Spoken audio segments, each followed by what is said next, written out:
64 anyos nga babaeng senior citizen nga patabok sa kalsada ang patay.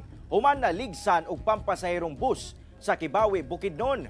Pasangil sa driver sa bus, nagduha-duha kuno pagtabok ang biktima. Hinungdan nga naabtan kini sa bus. Anang report. Napasok ilawom sa usa ka pampasahirong bus sa tunga sa kalsada. Ingon ani na ang sitwasyon yang naabtan ang usa ka 64 anyos nga babaeng senior citizen human nga maligsan sa National Highway sa Kibawe, Bukidnon. Sumala sa otoridad, nahitabo kini sa Purok 5, Barangay Palma sa mong lungsod. Pasado alas 11 sa buntag adlong Huwebes, saysay sa driver sa bus nga iya na kuno nakita ang biktima nga daw gaduha-duha og tabok.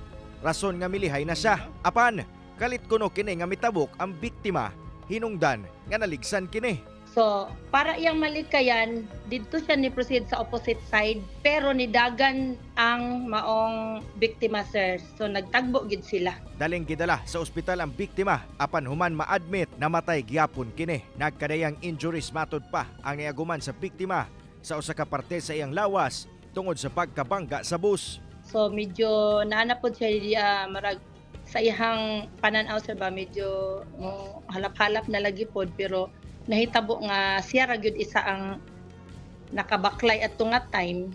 Mitahan sa otoridad ang driver sa bus. Wala na kini mihatag pa og pahayag. Apan daan na siya mibutyag sa PNP nga iya pang gisuwayan og likay ang biktima, apan nabanggaan gayud kini. Hinoon, andam kuno abagahon sa bus company ang galastuhon sa nahibiling panay sa biktima. Tungod sa hitabo, panghinaot sa PNP nga magsilbi kining leksyon sa mga pedestrian, ingon man driver nga mag-amping gyud sa dalan.